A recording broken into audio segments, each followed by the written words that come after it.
You're listening to The Broken Meeple Show, a podcast that speaks passionately about board games for the benefit of those who play them. My name's Luke Hector, best known for the Broken Meeple YouTube channel, and I'm an everyday gamer just like you. And I'll be talking about reviews, top 10s, and just about anything that connects me to board games, as long as I have a tea or coffee in hand, that is.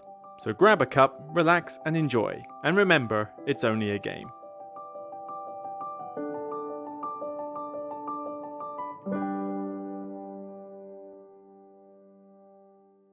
Hi everyone, Luke Hector here for another episode of the Broken Meeple Show, and I have no idea if this is episode 95 or 96, because the last episode I did was kind of a special one. I didn't have time to do like a normal format like this, so what I did was when I did my UK Games Expo 2024 review, like a big overview of what stuff I played in that, I had to do it as a two-part video series because it was way too long, but I merged the two together to make one giant podcast. So hopefully that was good, and everybody who either views the videos or listens to the show in their car or something actually got something out of the expo from me.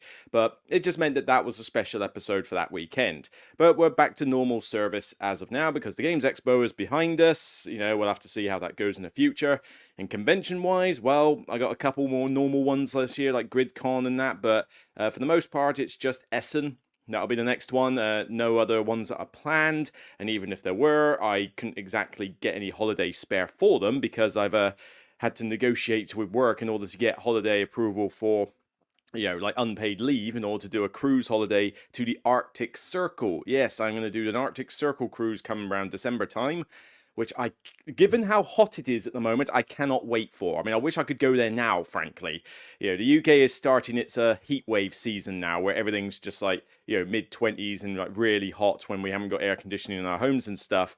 And I know that's, you know, mid-20s is mild for those of you in the US and Canada and Australia and New Zealand and Africa and Brazil and Peru and Asia and southern parts of the Mediterranean. I mean, yeah, pretty much everywhere apart from Europe is fine with this kind of level of heat, but we don't gel well with heat. I mean, we are supposed to be a cold country.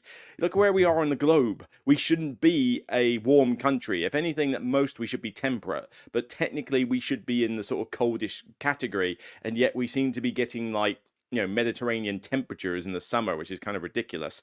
So, yeah, not good for me. I mean, no doubt I'm going to be sweating a little bit by the time this podcast is over because, you know, the curtains are closed. I can't put any fans on. I have to shut the doors to, you know, get rid of kids' noises outside. And all I have to cool me down is the jingling, lovely sound of ice in squash, which is pretty much my lifesaver right now. Oh, yeah. Lovely jubbly.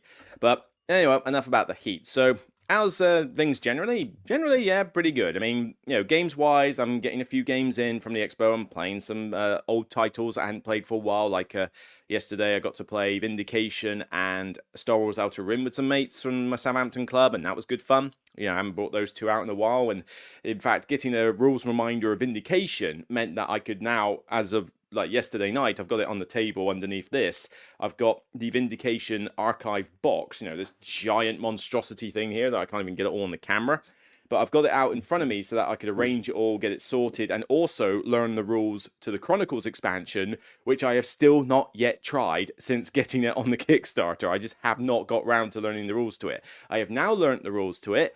Now I need to actually get it out and try it. So, you know, we'll have to see how that goes. I must admit, it's not something I don't think I need to wait till multiplayer game to try it. Maybe I should try and get it out for a solo game at some point, because I think if I just play the normal rules with it, the Chronicles expansion doesn't really change whether you play it multiplayer or solo, so maybe I should try doing that at some point. But I am in a bit of a phase at the moment where I need to learn and play some of the games that have sat on my shelf for ages and not got played. Western Legends, I've mentioned before, is a classic example. Bloated, all that in that box, God knows how it's arranged. Haven't tried a lot of the expansion yet. Have I got too much for it to make it playable? And I need to try and get that out. But then I've also got Suburbia Collector's Edition downstairs. I like the game Suburbia. Suburbia is a great Euro game, but that Collector's Edition was overproduced, and now I can't remember how to play it or set the game up from the collector's box. So, you know, there is such a thing as too much, and I've now learned that. But in the past, I hadn't learned that, and so I need to make up for some mistakes or justify whether they should be taking up a whole calyx square by themselves. So there's that I'm sorting through at the moment, as well as playing other games and getting review content out when I can, because there's not a lot to review, really. I mean, if you look at the channel recently, let's get the channel up. Whoop. Here we go. So, I mean, 23,558 subscribers. It would be nice. It's quite a low number for the last month, but then I haven't put out a ton of content, so I suppose that's justified.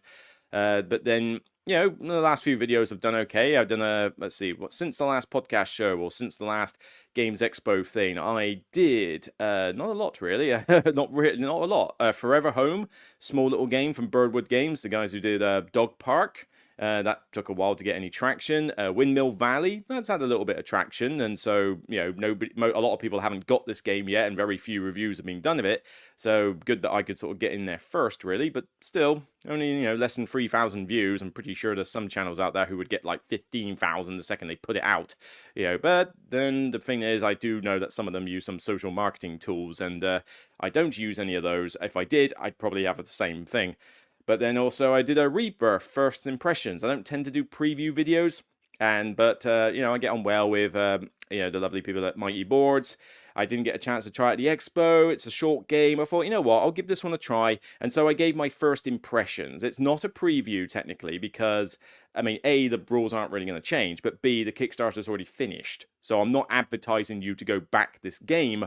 I'm just giving my first impressions from playing it a few times, not a full-fledged review, but this is like, this is what it kind of feels like at the moment, and then maybe when it's released properly, we'll give it a full review at that point, or maybe I'll just leave it on the first impressions if my thoughts haven't changed. So we'll see how that's going, but that's not too bad. I mean, 2,500 views, and that's only been out since the 19th, a few days. So you know what, I'm kind of happy with that. That's pretty good traction for what video I need to do. But yep, do need to get some more content out. Maybe another Rate My Shelf would be a good idea, or certainly another top 10. Let's see, I did top 10 sandbox games. Oh yeah, I did do another top 10. I forgot I had a live stream. Sorry, yeah, top 10 irritating designer decisions. So this was sort of late May and around the time of the expo. So me and Mark Monk from Ninja Geek Games, we got together. Audio wasn't too bad, but he doesn't use headphones, so the audio echo cancellation was a bit of an annoyance. But we did our top 10 irritating things that designers do in games, and we definitely had two very different lists and two very different ideas. But under 3,000 views, would have liked to see a bit more for that. But by all means, check it out if you want to see a lengthy live stream where we talk about various bits. So there's been some content, but this is the summer. Summer tends to be, less frequent amount of content from me, mainly because the stuff I want to do in the summer. There's people I want to see. I'm trying to relax. I'm trying to deal with the heat, which normally sucks away a bit of my energy because if I get too hot, I just get all lethargic and stuff. And hay fever doesn't help with that either. But also there's just not a lot to really review. I mean, there's not a lot of the games that get released, and the expo gave me a little bit of content, but I don't really have anything else to review except for Peacemaker's Horrors of War, but I can't review that until about July, August time, so I will get that reviewed at some stage. I've already done the video for it, frankly, but the actual video I'm not allowed to fully release until closer to retail release. That's the sort of minor embargo I've been given. Will other people have that same embargo? I don't know. The industry isn't fair, but we'll see how that goes. The other things that I've got, nothing. I mean, I'm waiting for my review copy of Terminus. That would be good to get, but sadly that hasn't arrived yet. I do have a Dog Park. The same people who did Forever Home have given me Dog Park along with the expansion, which I've not played either before, so that'll be a good one. That shouldn't take too long to review because it's quite a light game, but that's the main thing I've got to review at the moment, in terms of got to play this and it's brand new. I don't really have anything else. So I probably do need to do a top 10 at some point. I'll have a look at my Patreon list and see which ones were voted on after Sandbox and Irritating. One series I've been considering doing maybe is kind of like a little top and like the best and worst of a designer and publisher type deal. I don't know if that would be appealing in some way, like maybe like for example doing Vital Lacerda and saying, right, best and worst of Vital Lacerda, and then I talk about my 3 favorite games he's done and talk about my 3 worst. Stonemaier, 3 best games they've done, 3 worst games they've done. It's like keeping it in balance. I don't know if that would be of interest to people. By all means, let me know your thoughts. It's kind of consider them to be like more focused mini top tens, because I can't really do like top 10 Czech Game Edition games or top 10 Bruno Kafala games and stuff like that, because a lot of the times there's not necessarily, some of those will work. Bruno Kafala top 10 wouldn't be too difficult, but to try and do top 10 Garfield games, I can't do top 10 Garfield games. They've only released about 9-10 games in period.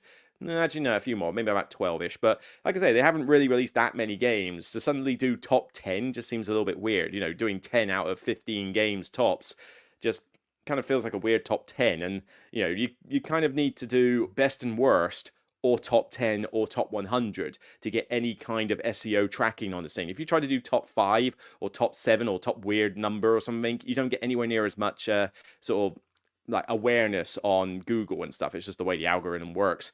So it might be interesting to know your thoughts on that. Anything else planned for the future? Not that I know. I just got to potter along, find some more content to do, get on with work. Work is definitely stressing me out a little bit at the moment, because it is for the summer, it's busier than it should be, and I'm getting a little bit run over. But I'll pull it through. I'll manage. It's going to take a bit of effort, and hopefully by the end of July, things will be a lot better. It's just a lot of stuff is in other people's courts, and I'm having to wait, and things get dragged out, and then I'm waiting to do stuff, and then I forget what it was I was doing in the first place when it comes back to me, and then you get clients moanings, it's taking too long, well, I can't go any faster than the other person on the side of the coin. It's one of those things, but I'm hoping by the end of July, some of those will have wrapped up, and things will start moving at a bit more of a slower pace. At least on the positive side, I've got this Arctic holiday to look forward to, so that's going to be fun. I mean, a couple of weeks in the Arctic Circle, cruising up, Fred Olsen cruises up past like various points in Norway. I can't remember what was on the itinerary. I know like Tromsø or whatever that was on there. But it definitely goes fairly high, into the Arctic Circle, because the idea is that I'm going to be chasing the Northern Lights and going dog sledding and stuff like that. So all these things I've really, really wanted to do that I've talked about, I'm finally going to get a chance to do it on a solo cruise. So that should be really good when that comes by. I mean, it wasn't the cheapest cruise ever, but this is kind of half funded by my family as a 40th birthday present. So this is kind of like my, I've partially funded it and my family have partially funded it so that I can go on a holiday for my 40th, so that'll be a good experience. The only thing I'm a little concerned about is obviously I'm going solo, which does mean I'll get a better night's sleep, but it does mean that I'm kind of dependent on finding enough to do by myself. And also, maybe I'll have to take some small solo games with me, but also on the decency of, not decency, what's the word? The quality of their solo excursions, stuff like that, because they usually have things like solo clubs or like meet up with other people who have traveled solo, and obviously that's a bit of a Russian roulette as to whether that goes well or not. So we'll just have to see how things progress with that. But anyway, that's enough general updates. So, what do we have to talk about today? We got a few things. Certainly, it's getting one thing I'm getting a bit frustrated with as I look on the internet is that I think we've really got into this, like, we're in another one of these bubble phases where everyone has to love everything. And, movies and TV franchises are just getting ruined by activists doing, like, poking fun at politics and, casting their agendas in your face and stuff. And it's like, I'm seeing Doctor Who getting ruined. I'm seeing Star Wars getting ruined. I mean, Acolyte, need we say more? The witches are the power of one, the power of many. Stupid. Oh God, that episode 3 was diabolical. But, so much crap that's going on TV right now. And then you've got other stuff in the news about, like, cheating, like transgender swimmers and stuff like that. There's all sorts of stuff that's going on where everything is just, like, ever since 2020, like, the world has just gone crazy. And now we're getting all sorts of weird stuff where everybody is moaning about something. But then, when it comes from a games front, nobody's moaning about anything because everybody loves everything. So every single game that I see on a Facebook thread is, this is fantastic, this isn't my top 5. Even if they've played it like once or twice, it's like, I've played Terminus, it's fantastic, it's now in my top 5 games ever. It's like, seriously, could you play it more than a couple of times before you start declaring it as your favorite game ever? But, this one I've got on the screen here, A Gentle Rain, it's finally, like, come back into print, like in Target or something, so a lot more people can get it. I did a review of this back in 2021 during lockdown, where I've got horrible hair and horrible beard. I mean, this is like when I literally just didn't bother to really like groom myself much, because let's face it, we couldn't go out, so it's not like I had to really impress anyone. But yeah, I looked like a beast. It was horrible. But I've done a review of this. It's somewhere in the older like regions of this video. I mean, even before you play, I've done something on it, which basically I suspect she loves it to bits and has nothing bad to say about it. But the all these other videos have been out in the past, mostly all saying, oh yeah, fantastic, love it, love it, love it. There's my one from ages ago, as you can see, yeah, horrible looking guy there. But I gave this one a bad rating. I mean, I do not get the love for this game. This game is boring. It's pretentious. I mean, hell, actually, going back to that page, you want to say about pretentious? Dice Tower even did a video recently where they talk about free pretentious abstracts. There we go, free pretentious abstracts. So, yeah, a gentle rain would feature on there, and I hate pretentiousness in games. But this game is just not fun. It's not, there's no strategy, there's nothing. It's just literally draw tiles and hope you can put them out in patterns. And, your decisions are literally just based on randomness. So who the hell cares? And yet people are out there going, I love this solo game. Oh, it's one of my favorites ever. And it's like, seriously, do you play other games? Do you actually have like a criteria to base this on? I don't get it, but, this is my dummy account, so you can't see my rating, but yeah, I'm pretty sure I gave it like a 3 out of 10. I mean, this is just such a bad game, and yet everybody's loving it, and you can't hate anything. I mean, I see people doing solo reviews for Nucleum, and it's like, Nucleum's my favorite game ever now, and it's like, really? I don't see that many people playing it, and even then, I gave it a good rating at most, and even then, by now, I think it's probably dropped to a 6. I think I might have given it a 7, now it's a 6. It's not a game I'd seek out by any means. I'll just play it if somebody wants to play it. But, the linear progression of how you score points in that, where you must do the middle 2 objectives on the stars or whatever they're called, because nobody mentions that in the reviews, and yet it's so obvious. The idea that you've got these star things on the left-hand side of the board. I wonder if I can find a good example. No, that's not it. I'll try and find something. But the idea is that actually this will do. So in the distance on this photo here, you can see that these track here with the stars, and you score points for fulfilling the criteria and the objective tile next to it. The bottom one doesn't score you anywhere near enough points to be worthwhile, so you just ignore it. You don't care if you score high or not. The one at the very top is such a hard chore to get to, it's not worth the expense you pay in order to get that high. So you are typically going to munchkin these middle 2. And so that's basically what you need to do. You need to get the highest possible of those 2. And that will typically win you the game. I've done that. Every time I do that, I win or do really well. Somebody might do the similar thing to me and just do a little bit better. But nobody has ever beaten me focusing on the lower one or the higher one, or not focusing on these at all. They just don't get enough points. And nobody mentions that, but everyone's cool with linear scoring. I don't know, but it's just that you can't dislike anything at the moment. Everything is like sunshine and rainbows. I'm not saying everybody's got to hate on games all of a sudden, but come on, can we not have a little bit of diversification in the verdicts here? Can somebody just put a Facebook thread up where they talk about a game that they thought was garbage, or they don't get why everybody loves it so much? Can we try? I mean, that would be nice. In fact, saying that, I've got another video coming out. I forgot to mention. I've recorded a half-year review, so I'm doing a half year of like January to June of my surprises, my disappointments, and my best and stuff like that. Well, there's games that I love on there, but there's games that I dislike, and well, I'm going to talk about them, and God knows what backlash I'll get just for saying a bad word about any game. It seems. God knows whether the Gentle Rain crowd are going to come down on me just because I don't like that game. But, we got to be able to dislike some things. I'm all about balance. You can love something, but you got to hate something as well. Let's have some balance here. If anything, it just makes me realize that it would help to reassure me that people aren't just sycophants for everything. All right, okay, well, enough ranting. Let's get on to stuff that's happened. So very quickly, I just want to shall we do the gameplay first? Yeah, let's do the gameplay first. I mean, I'm only going to talk briefly about this one. This is Inventors of the South Tigris. So Inventors of the South Tigris, after I just taken a nearly took out my drinks holder from my table there. Oh god, sweet succulent coldness. I love the cold. Right, well, up to a point, I do like hot showers and I do like spas and relaxation and that. It's not like I want to be permanently cold. I just don't like being too hot. Anyway, so Inventors of the South Tigris. Yeah, speaking of hot, we're talking about a hot publisher, a hot game that's going to come out, and of course a hot setting, the Tigris. But this is another one of the South Tigris settings. So we've already had Wayfarers and we've had Scholars. Wayfarers is probably my favorite of the Garfield games range. Scholars is a pretty decent game as well.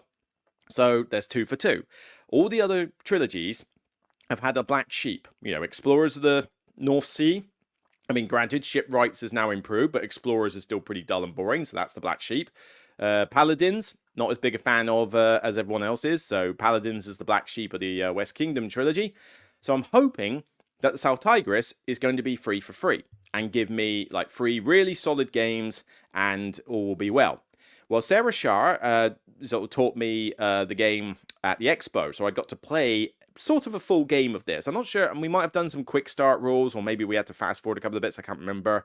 But, I ran out of time because we took far too long to get it taught. Because I say being taught, I mean, none of us really knew the rules that well, so we were kind of ham-fisting it a little bit. But, this one, I got to play at least pretty much a full game of it, not really understanding what I was doing.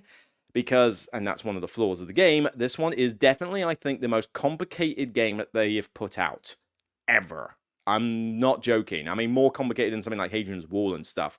This is a smorgasbord of iconography, interlinking mechanics, little edge rules, and stuff like that, which is what's concerning me about this. The gameplay itself was still fun. I mean, you've got these like craftspeople you've got to level up and pay to do various bits of work. You've got these different inventions where somebody has to come up with the idea, then somebody can build it, then somebody can publish it, and then somebody can test it. And all these different things will score you points in various ways.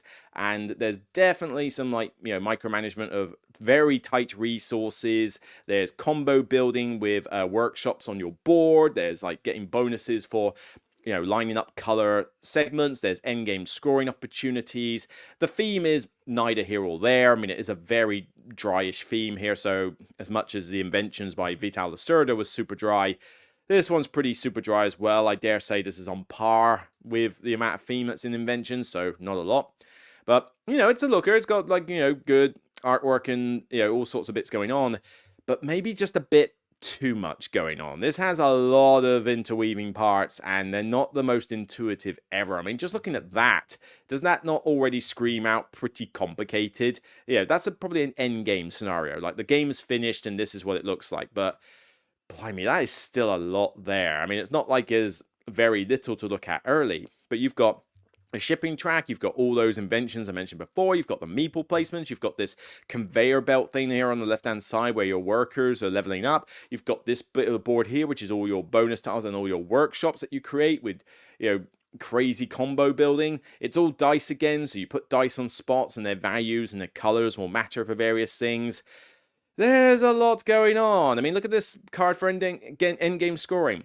Guild majorities, royalties track, research tiles, craftspeople, workshop tiles, invention tiles, builder and publisher influence, built and published devices, silver and cards, any 4 equals a point. That's just the endgame scoring. Wow. And so this is the worry I have with this. The gameplay is meaty. It's definitely going to be rewarding to players and that. You are going to completely flounder your first game of this because you're going to have no idea how to do well. It's, like I say, not intuitive in that sense, and you can easily paint yourself into a corner where you just don't have dice to do, or dice to use, or money to use. The resources are super, super tight. It's unreal, and we were really just, floundering like crazy because we didn't really know what the strategies were in that. So obviously this one has a very steep learning curve, and that is my concern. I'm worried that at this rate, this could be the black sheep of the Tigris family. And not to say, like I say, I don't think the game was bad. But if it's going to be such a steep curve, I mean, Wayfarers has got a bit of a curve as it is, and so Scholars, but I can teach those two a lot easier than I feel I could teach this one. This one's got so many little edge rules, and there's so many little, like niche things, that to try and teach this compared to something like Wayfarers, which is a lot more intuitive, and Scholars, which is easy to teach rules wise, it just requires a bit more thought in how to do well. This one just feels like it's going to be a chore and a learning curve to teach anyone. Like, nobody's going to be able to play this other than the heaviest of Garfield game players. It's easily the heaviest one they've put out, And I worry that they've gone too far. Garfield games do well because they typically make a meaty game that isn't too much of a learning bugbear. They've drawn the line with things like Paladins and Wayfarers, but they haven't crossed it. And Hadrian's Wall, well, yeah, that kind of crosses the line for a decent roll and write, but then I can't really be too hard on Hadrian's Wall because I do like Twilight Inscription, so I guess it just depends on the mechanics. But yeah, I'm worried that this one has gone too far, so we'll see how this turns out. I did back it on Kickstarter, so I'll get a copy hopefully early-ish, a couple of weeks early, sometime in the winter. And then I'll play it and then I'll review it. So I suspect, like last year with Scholars, you will get a December-timed review of Inventors South Tigris before Christmas. That's typically the timing of how this works, especially with UK deliveries. But will this be a black sheep of the Tigris family? I don't know, but there's potential it could be. It may have just gone too far. All right, with that in mind, the game itself and the company's still good, but yeah, I was starting to, my eyes were glazing over on the rules explanation, and my guys were glazing over as I was playing the game because it was just so much to deal with. But maybe I just need a setting that isn't the Expo in order to play this, because playing this in a noisy setting with all the Expo stuff in my brain probably wasn't helping. All right, let's talk about a couple of little quickie news things. So people have been talking about this weird thing that's happened lately where the Hans and Gluck, the original publisher of Carcassonne, has basically enforced its trademark, of which I believe it has a European trademark for the word Meeple. It's set off some sparks in the industry, for sure, as this article says, where they basically said they sent a cease and desist letter from Hans and Gluck to a publisher called Cogitu Ergo Meeple, or something like that. I think that was the exact bit. Where is it? Cogitu Ergo Meeple. Yeah, Cogitu Ergo Meeple.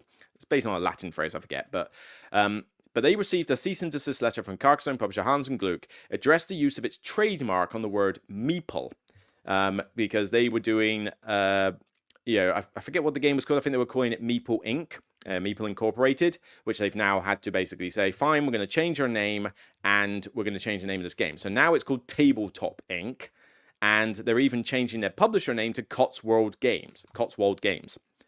Well, this is a weird little turn up because apparently this has been trademarked for years, decades even, but they've never really enforced it. Like, this is the first we've really seen them do anything on this front.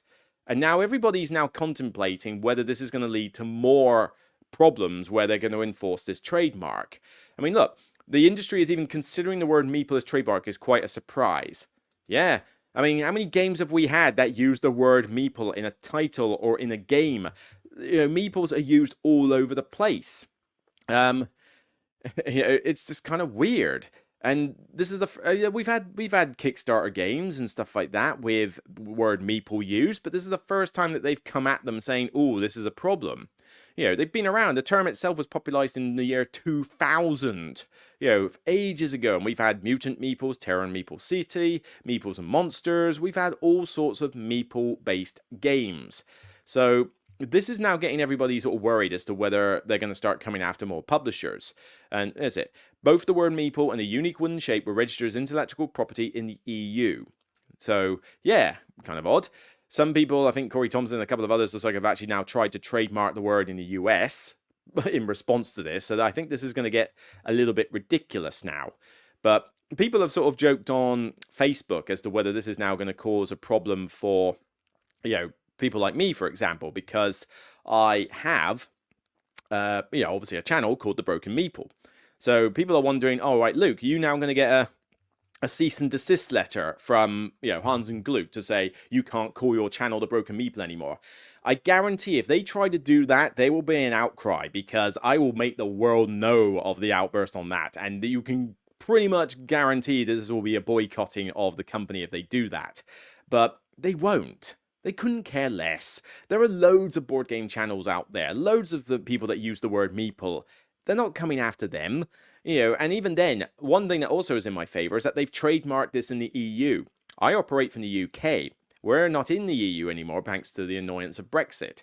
So technically, I don't think they've trademarked it in the UK. I could be wrong, but I don't think they have, which means I don't think they can touch me anyway if they tried.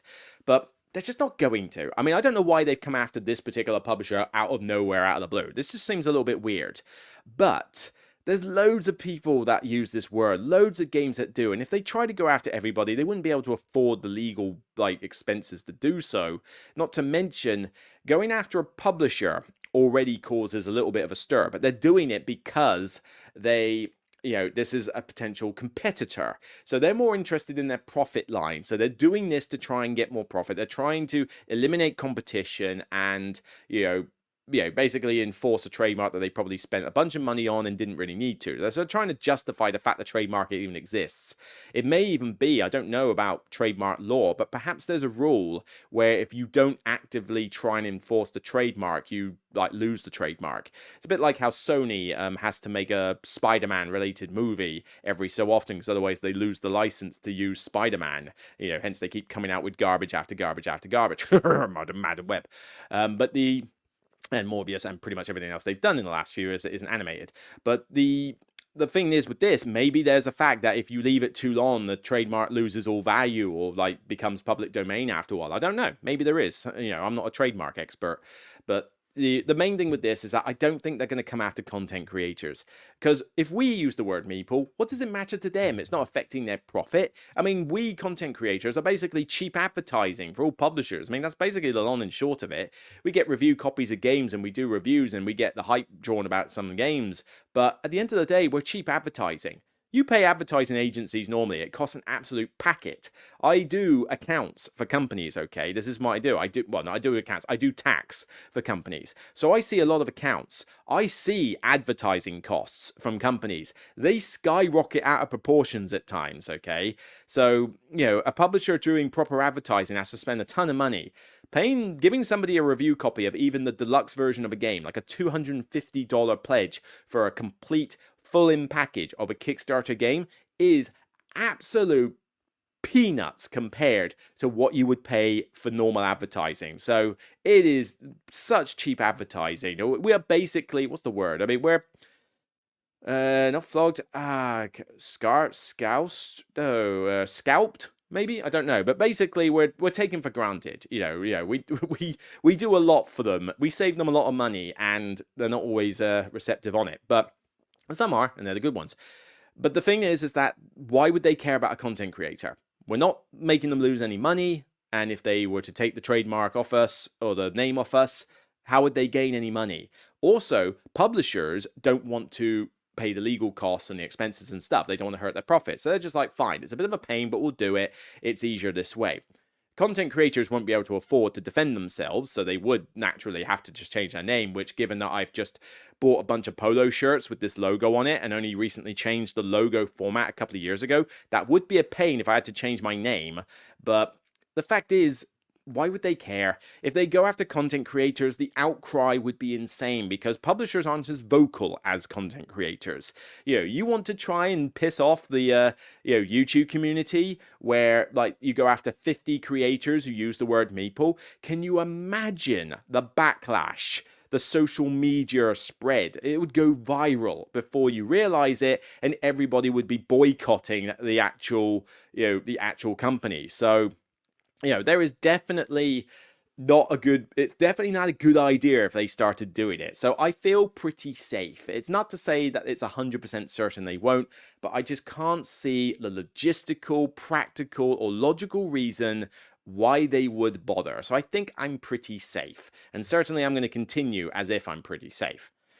All right, we'll see how this progresses in time. This probably won't be the last we hear of this, but yeah, this was kind of weird. I don't know what you're playing at, Hans and Gluck, but you're on shaky ground.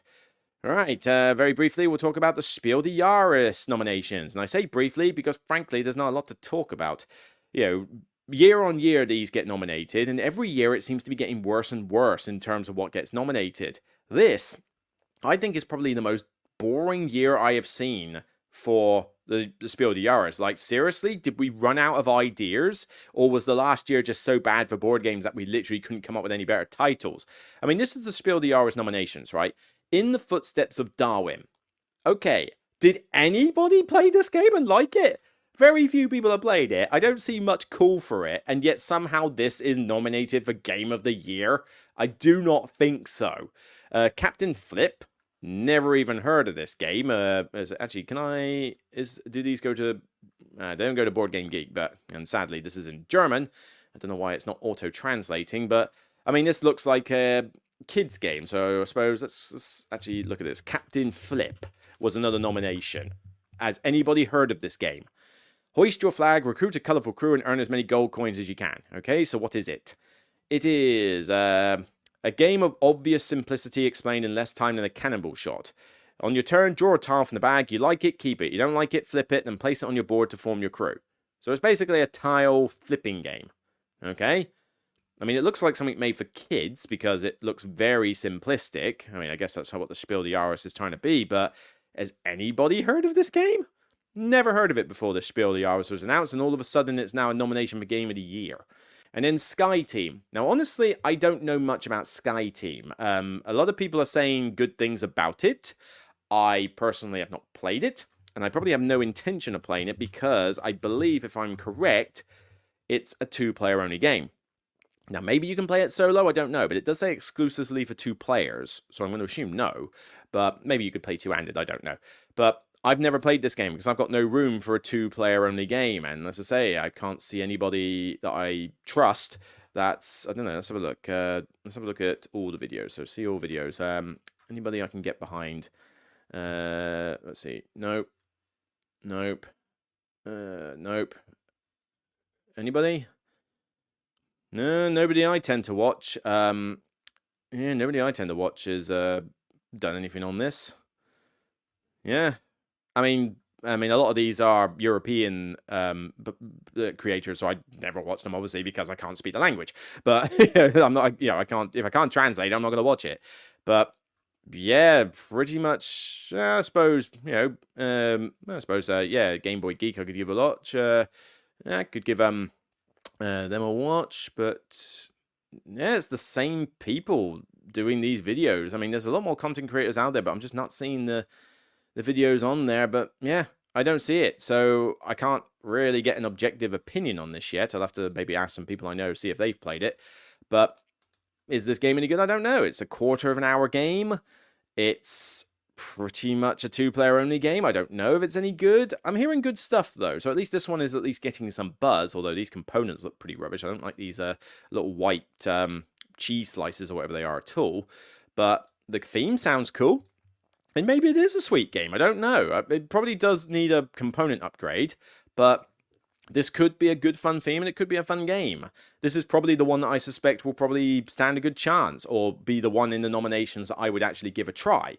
But other than that, I just know nothing about it. So, out of all the potential Spiel Des Jahres games, though, I mean, did Dog Park come out in the running for this? You know, a game with an approachable theme that's pretty family weight, that's gorgeous artwork and aesthetics. You're telling me that that's not an eligible option, but in the footsteps of Darwin was? I don't know. Seems a little bit weird. I mean, look at the recommendation list. Ghostwriter Harmonies, which I've still not tried. Doesn't Fit, Guess It If You Can, Trekking Through Time, and Trio. Man, were we scraping the barrel a bit here. I'm not going to talk about the Kinderspiel because I don't play children's games, so I have no idea. But let's face it, anything related to taco, goat cheese pizza, or whatever that game was called, can frankly go to hell. So let's have a look at the Kennerspiel. E-Mission, never heard of it. Matt Leacock game. E-Mission, anybody heard of it at all? 2023. Wait a minute, that's Daybreak. That's Daybreak. What? It was called... Hang on. What? Oh, it is called Daybreak. Yeah, it's called E-Mission, a.k.a. Daybreak. Right, so they're confused about the name. Okay, a cooperative game about climate action. Okay, modern theme. Nice artwork. Yeah, it does look pretty pretty. Definitely Daybreak is a bit better than E-Mission. That's a horrible title, but is it any good? No idea. I've not seen anybody play it. I've not even seen a copy of it in front of me. So where are people actually playing this game? That's what I would like to know. Any videos? I'm saying Dice Tower done a review, so I suppose I could. And Z Garcia's looked at it. Okay, maybe I could give that one a look. I suspect it will get a seal of approval though, because pretty much everything from the Dice Tower does. What else have we got? European. Nope. Nope. Nope. Nope. I do like the fact that somebody's used the the Captain Planet sketch. I forget his name, Don Cheadle. I love somebody's used that as the thumbnail. Actually, I can't deny it. If I reviewed this game, that would be the first joke I would put at the start of the video. The whole Captain Planet sketch. It's hilarious. You gotta watch it. It's like, here's a recycle those plastics, or I'll turn you into a tree. It's great. I love it. But yeah, nobody I can really get behind on this either. So seriously, where have all the content creators gone that I trust? Why aren't they putting videos out? But all right, so Daybreak, what have we got? Ticket to Ride Legacy. Seriously, Ticket to Ride Legacy, I gave this one a 4 out of 10. This one has got so many potential breaking parts in it. It's random as all get out, and a lot of the stuff is not balanced. I mean, this is not something I would consider for a Kenner Spiel. I mean, hell, it pretty much should be level of Spiel. It's Ticket to Ride. It's not the most, like, thinky game ever. But yeah, there's no way I would put this anywhere near the Kenner Spiel. And the Guild of Traveling Merchants or Explorers. Seriously? This barely got a lukewarm response when it got, like, talked about. Nobody was really hyping this game up. And yet, look at it. I mean, Guild of Merchant Explorers, right? I mean, firstly, this is a 2022 game. So how the hell is it even in the running for this year? I mean, maybe because it's Germany, they got it a bit late.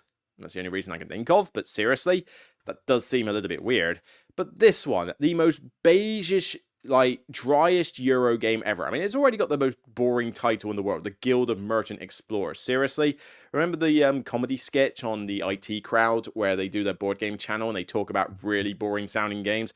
This one would actually just fit if you just inserted it in there. But look at it. Beige and cubes, beige and cubes, beige and cubes with a little bit of colour thrown in, which I think the photo filters are doing more than the actual game to address this. You look at photos of it in real life, it really does look beige and horrible. But this one, I mean, a super dry Euro suddenly is now a Kenner Spiel out of nowhere. I mean, who's bigging this up?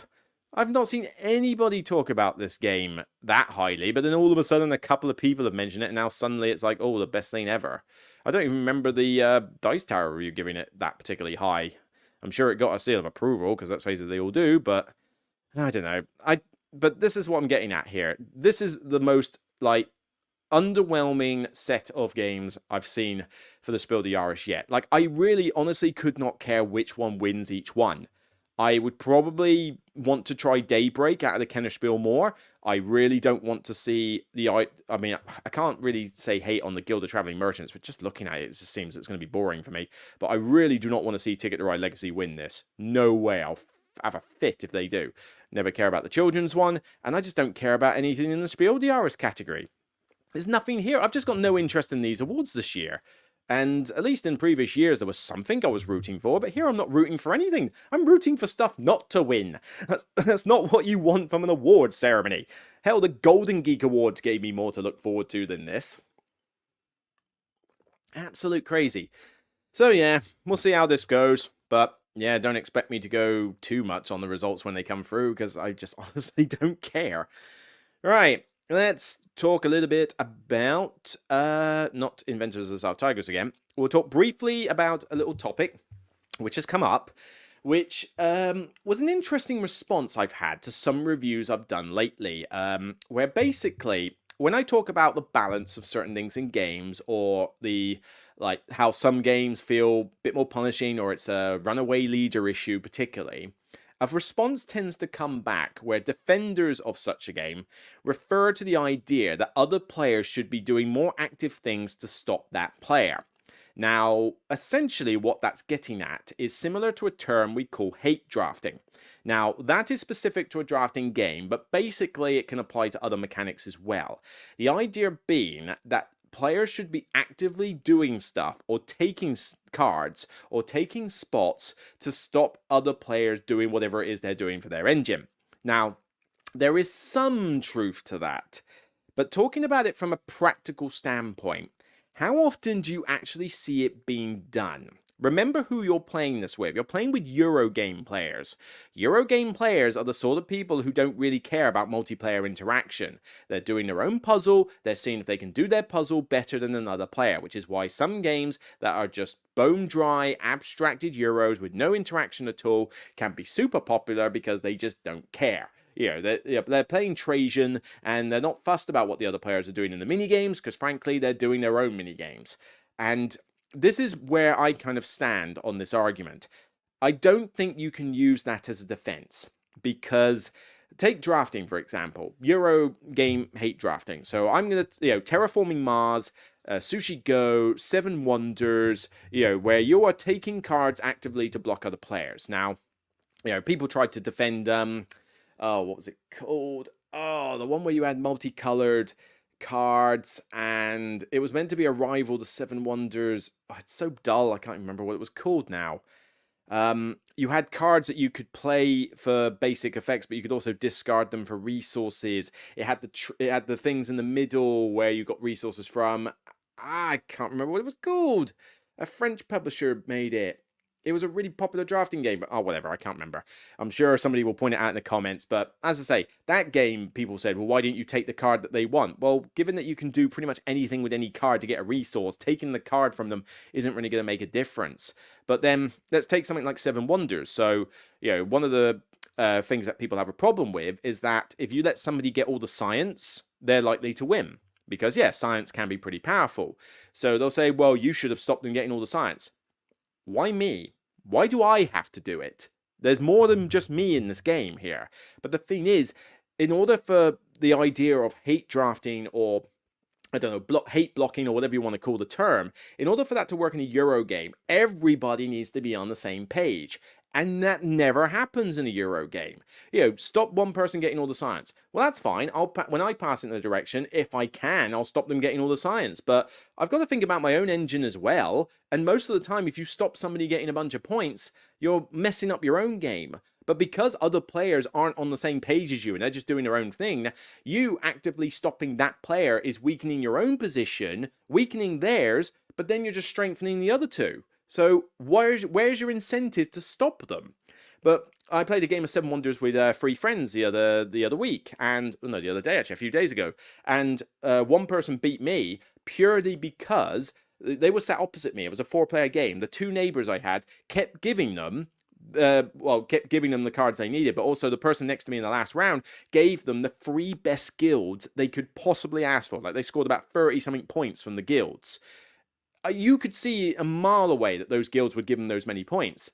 Did he take them from him? No, because he was trying to get other stuff to do for his own thing. Why is he going to spend 3 out of the 7 turns he has in a round just denying them a guild if they need to get science symbols themselves, or if they need to get more culture buildings, or if they need to get enough military to stop me attacking them? They've got other things to do, so why would they go out of their way to deny a person knowing that it's benefiting someone else? And this is why you can't use this defense, because, other Eurogames, I forget which ones I got this comment on. I might have mentioned it in Windmill Valley slightly, because Windmill Valley can have a situation, because it's not very interactive in terms of what you do in it. You could have a situation where, there are some tiles or cards or upgrades that are stupidly powerful for certain people, like the helper cards. But the helper cards are, you only have room for 6 of them. Are you going to take a helper card that's useless for you out of your 6 that you can have in the game just to deny somebody the chance to have it? Why? Why should I waste one of my few turns in the game to do this when other players are not going to be doing the same? Everybody needs to be working together on that front. Now, there are games like Hegemony which do a better job of this, because everything someone does links to what other players are doing. So there is more grounds for, if somebody's getting way ahead of themselves, for all the other players to pitch in and give them a bit of a hard time. That's the making of a good game. But sorry, need a drink. Throat is getting a bit sore. But the idea that other people will contribute, it's just not going to work. And, I'm trying to think of other game examples where this could be the case, but, we mentioned it with drafting cards. I mean, Terraforming Mars has that. There's a card that's really good for another player. it's a little easier to hate draft in Terraforming Mars because you don't see that many cards, and if you see garbage for yourself, then you might as well hate draft somebody else. But that's if nothing else is good for you. Do you do that? You don't actively take the card from them if you've got a fantastic card you could be picking for yourself. You always take the thing that benefits you more than what, screws over somebody else. But let's take out drafting out of the equation now. Let's just think about a Euro game for blocking worker placement spots, or maybe stopping somebody doing a particular thing with their engine. Like, I used this combo in a Euro game and it just went out of control and nobody stopped me. Yeah, well, the other player should have stopped you. They should have taken all the spots you were going to go to. What, even if it didn't benefit them? You were constantly using this spot in Agricola. People should have stopped you and done it themselves. And it's like, well, they're doing other things. Why are they all going to suddenly just pitch in and stop one player when it messes themselves up? And even then, that would involve everybody having to have a discussion and collude with each other in order to make that work. Otherwise, you're just assuming that one person is just going to have their moral compass set to north so that they can jump in and take the hit for the good of the group. I don't know. That's never going to happen. It just sounds ridiculous as I say it. So I don't get how that's a legit defense. If the game has runaway leader issues, then that's a legit flaw with the game, and I don't think you can just easily defend it by saying, well, it's a player fault. It's not a player fault, because you are expecting way too much of Euro game players. This is not how they act. We will be playing a Euro game, we're doing our own engines, we might interact slightly, but not necessarily knowingly. I mean, it's like, I take a worker placement spot that you wanted. Well, I didn't necessarily know you wanted it, but I need it anyway, so I've gone there. I didn't go there to screw you over. I need it for myself. But, like, I can go to your spot and get some resources that I need. Gives you a couple of points. I shouldn't keep doing that and giving you points, but I need the resources, otherwise my game sucks. So why would I not? And even then, Eurogamers are just out for themselves. It kind of sounds like we're being kind of selfish, but maybe in a way in games we kind of are. We're out trying to progress our own engine. We're trying to improve our own victory point score. We're not out to screw over other players, to be nasty or mean. That's not what we're like. That's why a lot of Euro games aren't punishing or mean in terms of dicking over other players. Typically it's more, were you not efficient with your own thing? Now, some games are punishing and mean for other players, where you do actively get to screw them over on a regular basis. The thing is, I don't like those games. Case in point, if it loads up, Barrage. Cannot stand this garbage fest of a game. But this is a very mean and punishing one. This is where everybody is outright dicking each other over. But the thing is, this whole game is about outright dicking each other over. The whole thing is that you can't be your own thing in this game. You have to, you have to get in each other's way. So this is an example where I suppose you could talk in defense of what the argument's here about, but that's because the whole game revolves around dicking over each other. So everybody is doing this, not necessarily in equal measure, because obviously there's going to be a winner, but everybody has to do it. So this is how this game works. I can't stand this game, partially for that reason, but yeah, it's one of those examples where you can say that it may be a fault of the players not screwing over another player, because they're expected to do so in this kind of game. That's fair enough. But these games are few and far between, okay? Another one that kind of falls into this category, which is a game I really actually like a lot more, is Dominant Species, specifically in the Marine version, but I can give a little bit of credit to the original Dominant Species. But this one requires you to be a little bit sort of dickery to other players, because, when you're in this game, you're obviously fighting for these territories, you're really like killing each other's species, you're taking away their food supplies and stuff, but everybody is expecting to do this. One person can't just do their own thing and not remain unscathed for the whole game. The whole game is meant to be pretty interactive, so this one works in that regard. But a typical Euro game, as I mentioned, like Windmill Valley, I mean, what sort of games, I'm trying to remember which ones I've done reviews on where people have mentioned this. I know Windmill Valley got comments like that. Not Unsettled, obviously. That was a comment. So it's not Canvas, not Earth Abundance, not Moonraker. Moonrakers, I think, might have got it because people were like, well, you shouldn't negotiate with this particular player too much if it's going to screw you over. And I suppose that does work with a negotiation game. But trying to think, what other Euro games have I done? I haven't done that many. Septimer, maybe did I get? No, Septimer's problem was the whole witch trial thing being garbage. So that, that one just doesn't work. Last Light, nah, most people kind of agreed with me that this wasn't that great a game. So yeah, overhyped much.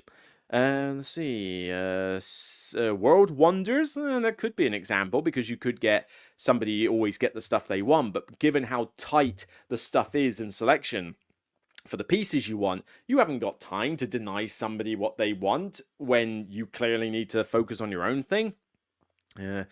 Anything else? Wormspan? No, that didn't really count. Mythwind? No, that's not relevant. Age of Rome? No, that's not particularly relevant either. I can't remember what sort of stuff they sell. Maybe it was in relation to like a podcast episode or something I'd done where I was kind of talking about this kind of thing. But yeah, I mean that's kind of the way it is. I just think that a lot of games you can't rely on the idea that other players should be stopping another player as a defense for saying that there's balance issues or people should be actively trying to stop the player, because you're assuming that Euro players will collaborate on this kind of thing, and a lot of Euro games are not designed for that. I am not supposed to be focusing too much on what opponents are doing in a game of, Pulsar 2849 perhaps, or Path of Civilization, maybe. What else? Mystic Vale and Living Forest. Well, actually, no, Living Forest has a little bit more on that front. Maybe I'll give that one some credit. Mystic Vale? Not really. You're collecting your own cards, doing your own deck building thing. Lost Ruins of Arnak. I mean, you're racing people to stuff, but that's just in progression of your own thing. You're not really able to deny somebody the means to make their engine really great. Great Western Trail. I mean, not really. I mean, if somebody's doing well if I'm doing well with an engine for collecting sheep in New Zealand, not a lot you can really do about that. I mean, you can make my life a little bit annoying by putting lots of tax buildings down, but then that affects everybody on the table, not just me. You can't really go out of your way to screw me over compared to what everyone else does. It's like, well, they should buy the expensive sheep so you don't get them. How?